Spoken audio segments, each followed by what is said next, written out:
네, 안녕하십니까. 트레이더팀 돈비의 박요셉 트레이더입니다. 지난 영상에서는 RSI 기본편을 공유해드려 봤는데요.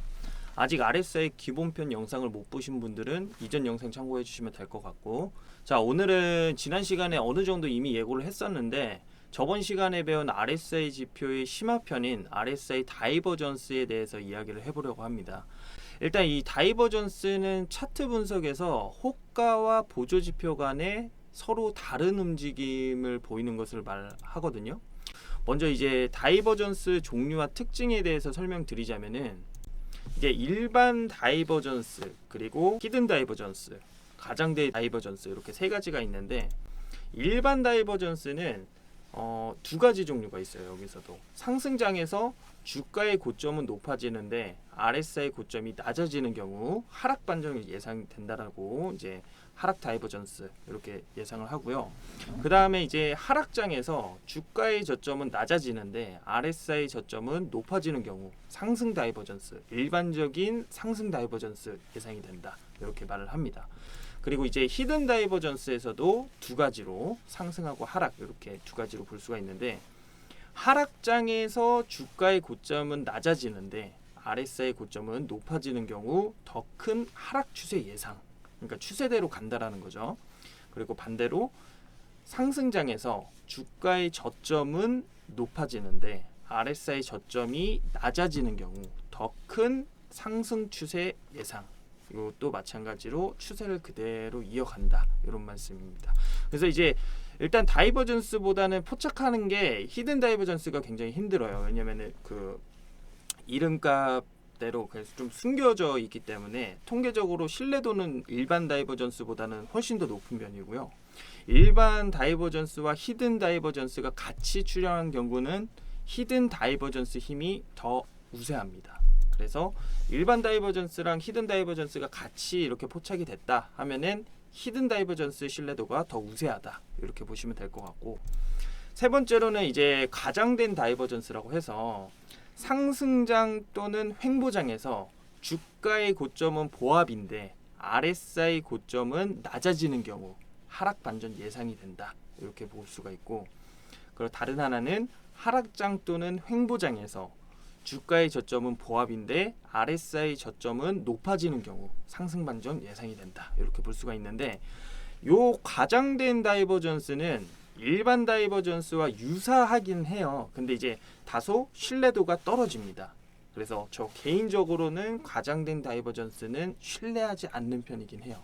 그래서 이렇게 이제 말씀을 처음부터 이렇게 세 가지 종류 말씀을 드려봤고, 요 종류별로 카테고리를 나누더라도 상승 하락 이렇게 두 가지로 나눠진다는 점.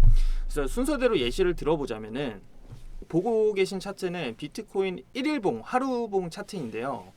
차트를 보시면 호가 고점은 지속해서 상승해주고 있고 반대로 RSI 고점은 지속적으로 하락해지고 있기 때문에 호가와 보조지표 간에 서로 다른 움직임을 보여주고 있죠. 그래서 이런 경우가 일반 하락 다이버전스라고 합니다.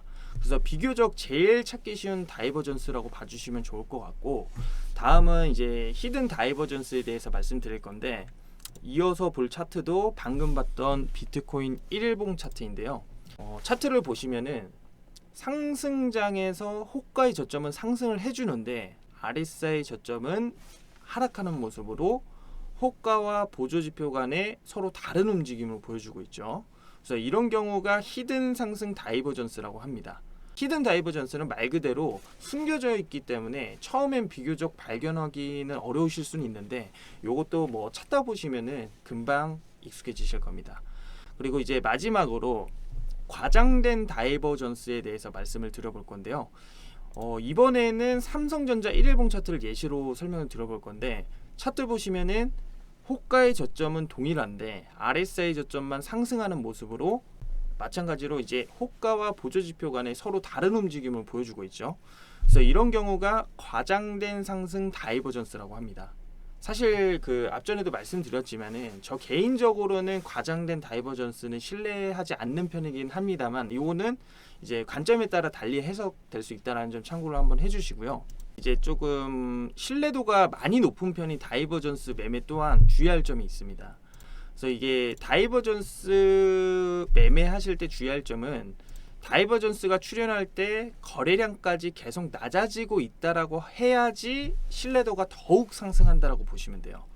그러니까 만약에 거래량이 많다, 그 거래량이 많으면은 변동성이 클 때는 신뢰도가 떨어진다. 그래서 거래량이 낮을 때만 이용하시는 걸 권장을 해드리고, 그 다음에 세 번째로는 이제 다이버전스가 3중, 4중으로 나타날수록 신뢰도가 점차 더 높다라고 봐주시면 될 것 같습니다.